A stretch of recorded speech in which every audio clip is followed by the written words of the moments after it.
Assumption is that the content will be tackled and cleared with the use of third-party tools, then any reason to develop high-difficult battle content seems to be lost. It's very difficult for me to understand as a gamer what the meaning behind using numerous third-party tools to compete to clear first would be. Square Enix has said no to all mods. Right off the bat, we have a race full of cheaters. Because we have a race full of cheaters, now we have to think about, okay, well, there's two paths. We have to whitelist some mods, or we have to just make it to where, look, you can cheat, but you can get caught. Seeing a POV is infinitely more transparent than not and allows for scrutiny in terms of player behavior as well as show of genuine will.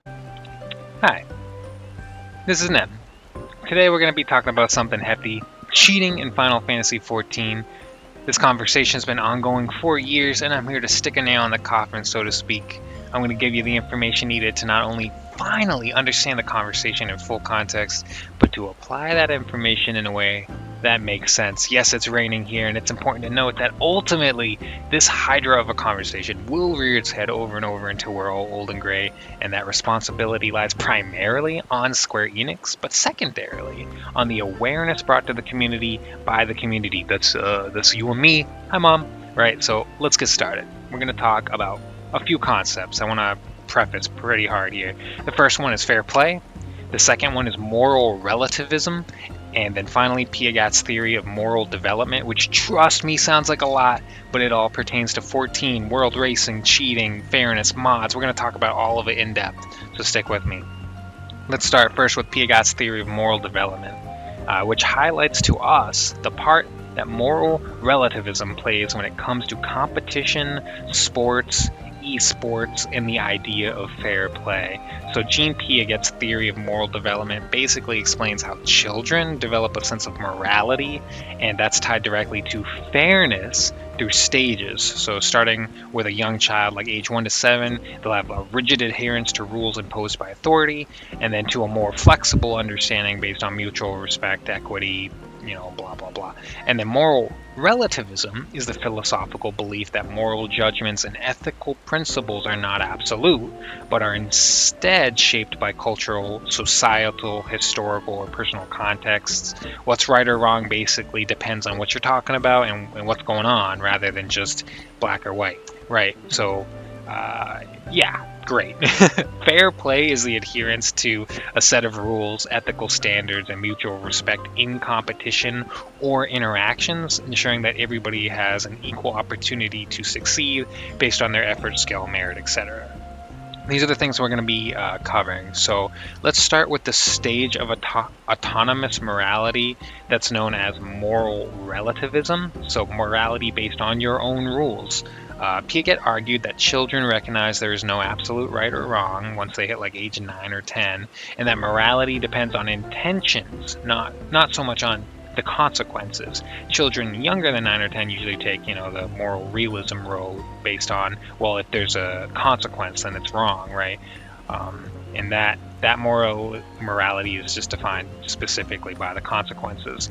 And this idea of fair play and morality doesn't change or changes very little in adults as we age, right? We kind of carry it forward with us, is the idea. And this directly pertains, trust me, directly pertains to community perception on the rules. And this is why we have two differing schools of thoughts about add-ons, right? So we have let's take a look at a quote here. Rules without enforcement are mere suggestions. Fairness thrives on consistency and transparency. And this is going to directly, you already see it coming, right, with Square Enix and the add-ons. So Square Enix is acting as mom, dad, god, some authority figure, whatever. And they've labeled mods as cheating, third-party tools as cheating. Very, very generically, and this has a basis upon the backbone that the terms of service agreement just says you're not allowed to use game-altering third-party add-ons, right? But those rules don't have much enforcement. Very rarely do they go out of their way to enforce them, every now and then, right? So we're dealing with rules without consequences. The school of thought in young children, typically being more realism, would argue that since there's no consequences, it's not wrong to do. And we see this attitude perpetuated in the raiding scene, though less so in world races, as it's more about hiding it than not doing it at all. But we've all opened up a party finder and seen like Alphino's mom doing her rounds, right? Like everybody knows Alphino's mom, you know. So with moral relativity, which most people will, you know, you adapt as you grow, it becomes less black and white. The intentions behind the act matter more. It's relative to the person, place, thing, situation, whatever. So even if there's no punishment, something still could be perceived as right or wrong. This is what we see in sports, esports, and competitions, is this sort of like making the punishment fit the crime, kind of making the rules fit the arena. You know what I mean? So if we're asking the question, are add-ons considered cheating? Well, first you have to ask, according to whom? In children, studies find that they will circumvent rules or make up their own when the established rules are either unfair or ineffective. So we see this in 14, as the community has found the lack of consequences around add-ons and the reality of quality of life that some of them bring to outweigh the stance that all add-ons are cheating. At this point, the community deviates from Square Enix's stance on the matter. This is the reality of current day 14. Earlier in this video, I clipped Xeno saying we have to whitelist some mods or say don't get caught. I think he's not entirely wrong here when thinking about how we are doing the world first today, remotely over stream, our lack of control over a lot of elements. It's just kind of a free-for-all. And if one person can cheat and is going to cheat, they might win the world race by secretly cheating. So maybe everybody's secretly cheating to keep up with that. But this is entirely from the perspective of a participant or high-end raider. Someone who says, like, you can assume everyone's cheating, everyone's using some kind of tool that Square Enix says is bad, so we just label it blanket statement, it's all cheating, and so it's all out the window anyways. Why be upset? Why be bothered about it? It's kind of the stance. Just you expect it, so whatever, right? It's the team who does it first is first, whatever it takes. So if you're invited to raid and everyone's cheating, then is it still fair play? Well, if there's an unspoken rule that all players of the game have a handicap or not a handicap, that is a behind closed doors gentleman's agreement, then yeah, it's still kind of fair play, you know, and maybe it's behind hidden OBS channels, you know, oopsie, didn't mean to show my entire desktop there, right? Sorry, Japan. But the thing is that with a spectator sport, with a competition rather than just a backyard game of football, right? Instead of just, well, we just agree that our static is allowed to use these things and we'll see who does the most damage in our static and anyone can use whatever they want, is one way to compete. But another way is with a competition, like a formal, like we're going to see which static of all the statics is the best. Well, then you need to level the playing field or else it's not much of a competition. So with a spectator sports, there's football, soccer, or StarCraft, WoW PvP, WoW Mythic Plus Invitational, Valorant, more. Why is the conversation different? Why does it shift into a more opinionated and reactionary arena? You got like pretty crazy opinions out there. We're going to go over why, right? So in traditional spectator sports, the concept of fair play expands out beyond just the players. This is the thing that gets overlooked whenever we talk about this conversation. And anytime someone comes up and tries to use esports as an example, they get shot down, they get gunned down by like a degenerate idea that they think they are. They're like, don't you say the word esports at 14, But esports emulates competitions going like literally to its roots in 1v1 chess, right?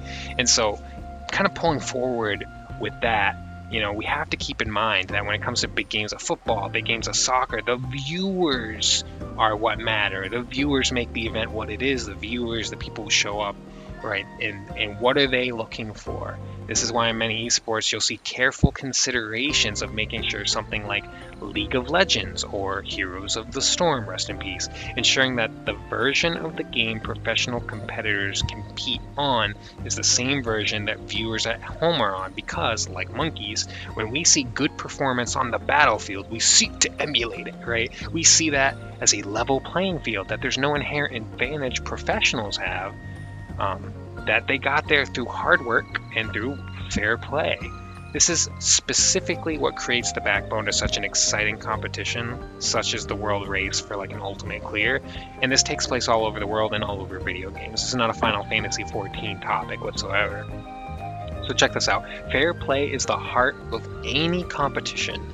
Imagine a race where some runners secretly take shortcuts. It might look like an exciting finish, but spectators lose trust once the shortcuts are revealed. Fair play isn't just about the rules, it's about trust. When rules are clear, fair, and enforced consistently, competitors can thrive and spectators can believe in the integrity of the event. Sports lose its essence when the playing field is no longer level. Fair play is the invisible referee of every great competition. So one study on fair play in adolescence concluded it like this. It seems to be crucial to promote moral development during PES activities, especially respect for other people, teammates, and the referee. It's worth emphasizing that an understanding of fair play determined mitigated outcomes in all dilemmas in each group of students. Therefore, in the process of education, fair play should be properly related to the principles of functioning in everyday life. Without a sense of fairness, people experience a degree of distraction from a threat response. Threat response.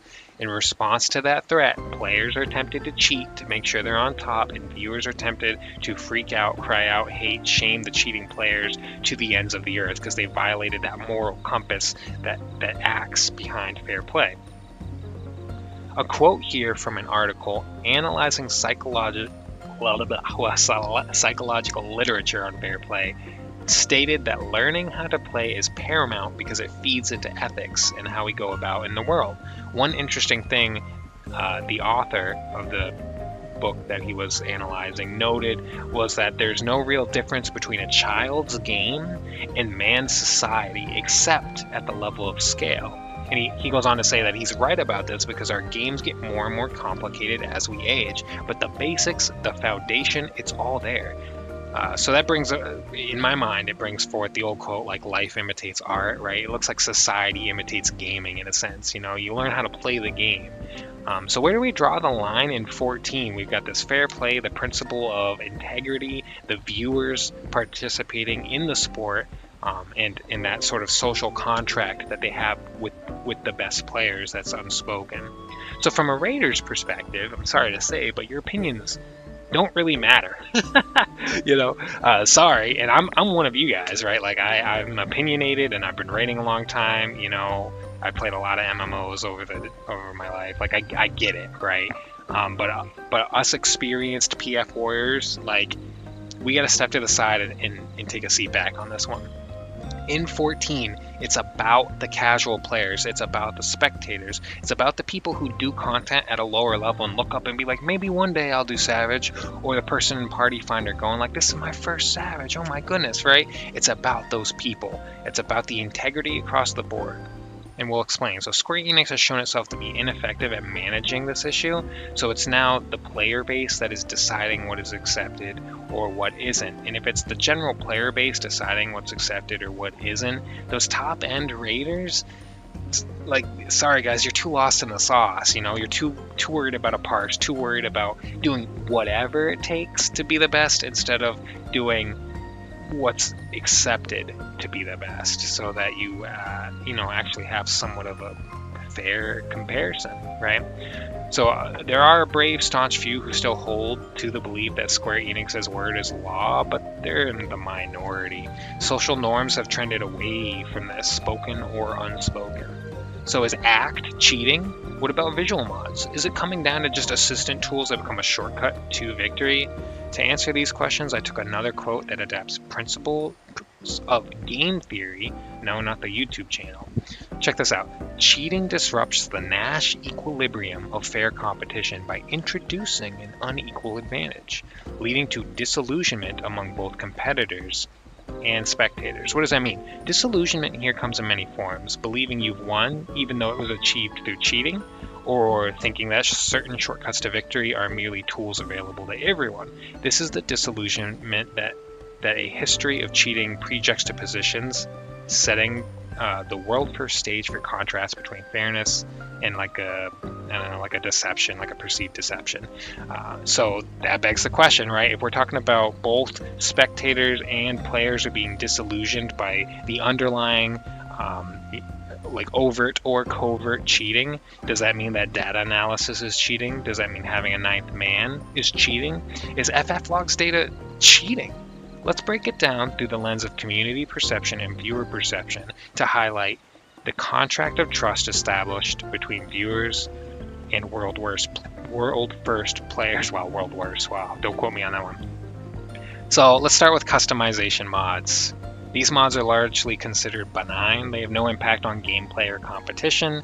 They're seen as inconsequential. This is backed up by the psychological idea known as instrumental versus intrinsic support, which is the idea that instrumental support provides a direct, tangible advantage in achieving a goal, and intrinsic support enhances the experience or enjoyment without altering the outcomes, or by not providing a competitive edge.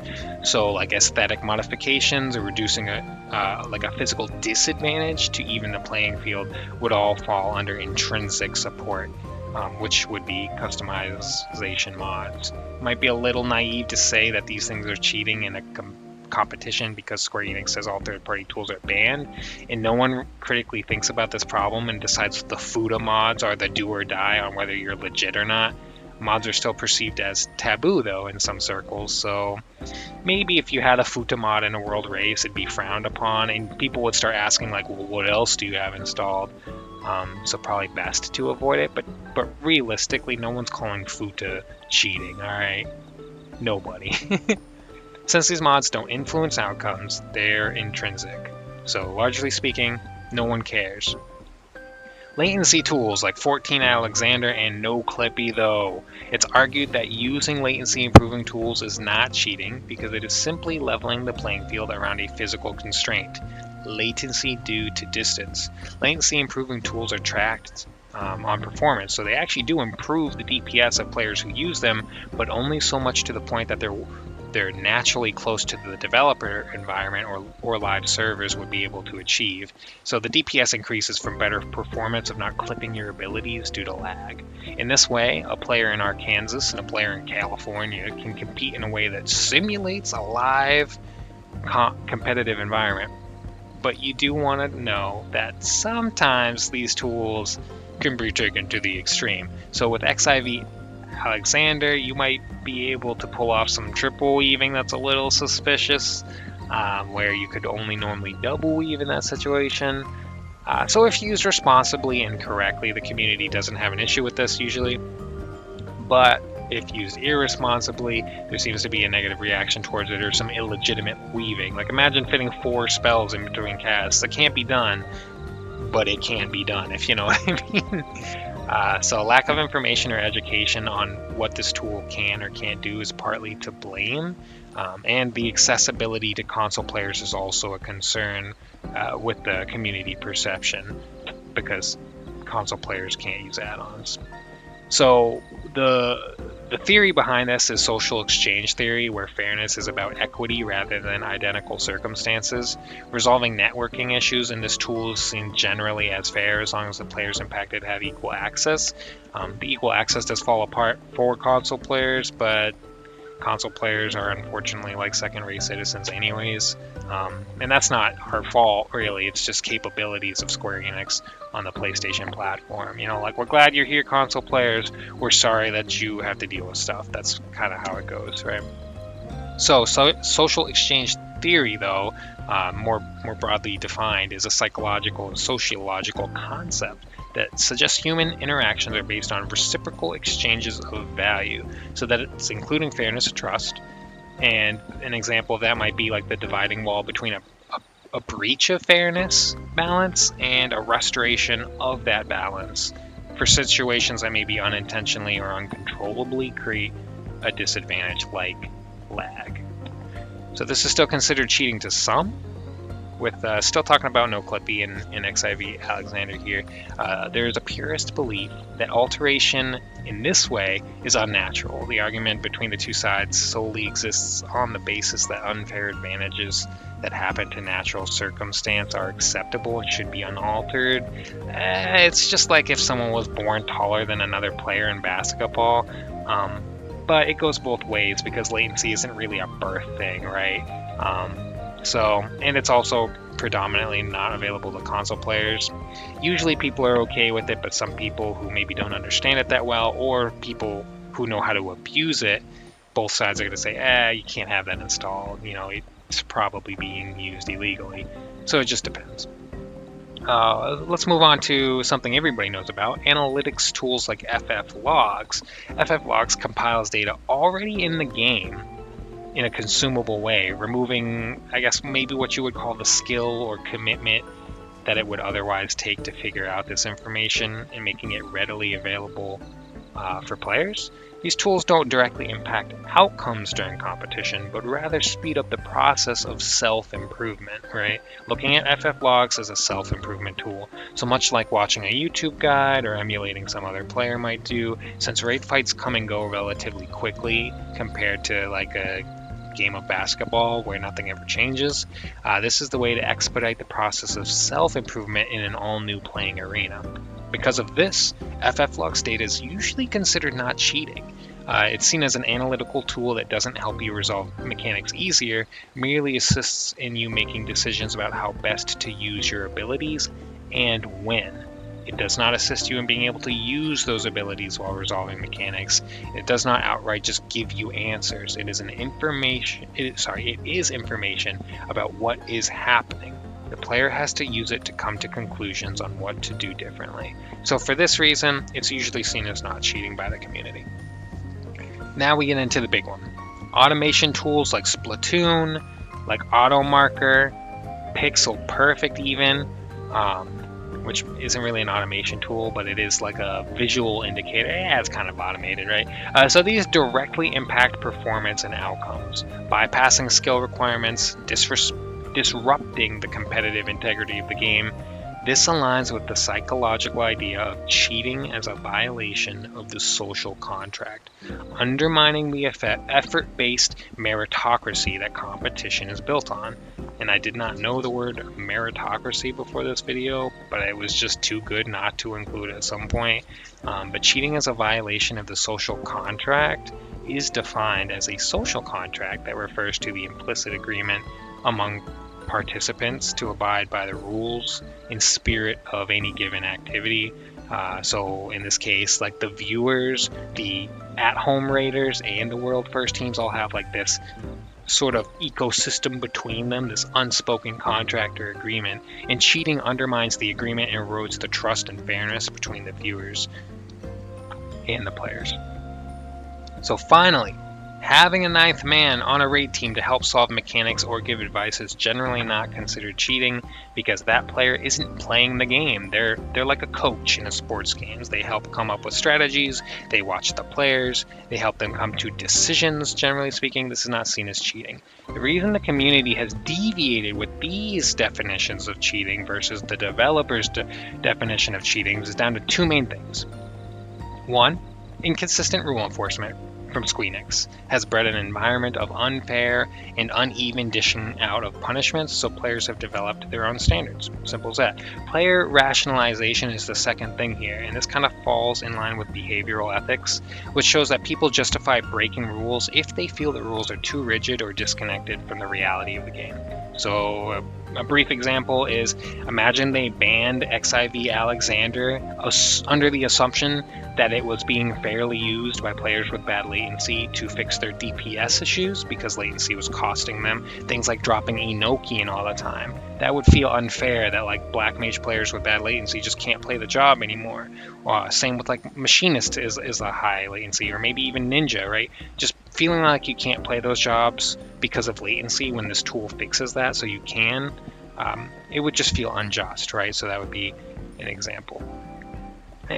Okay, so with that said, right, I do want to say one more extra thing here, and that is on the topic of streaming and being transparent kind of makes it more fair. So yes, it's true you can hide elements of third-party tools by streaming very, very easily, but that doesn't mean the outcry on social media about that doesn't make sense, because it does. It makes perfect sense. There is an assumption of fair play, which may be inaccurately applied to the players in competition sometimes, but it is nonetheless an assumption that the rest of the world typically follows with sporting events. Not always, but typically. Any lack of following that there's just is just due to ignorance and not getting caught, right? So, for example, you know, maybe there's people like using steroids in like a lifting competition, and someone not using steroids can't compete, and maybe the steroids are actually illegal, right? People kind of accept that that's a thing in some competitions, but generally speaking, it's frowned upon, and the viewers seek quote unquote justice when those sort of illegal things are going on. You know what I mean? So if someone's cheating or using like an unfair advantage, viewers don't like that. It's very basic. Anyways, this was a lot to talk about and a lot to say in a short amount of time, and I kind of want to drink a water, and I already talked kind of fast to begin with, so if you stuck with me this long, thank you so much. I really appreciate it. This is Nem. Please like and subscribe if this was at all helpful to you, and if you didn't like it, thumbs down and be mean in the comments. Alright, bye!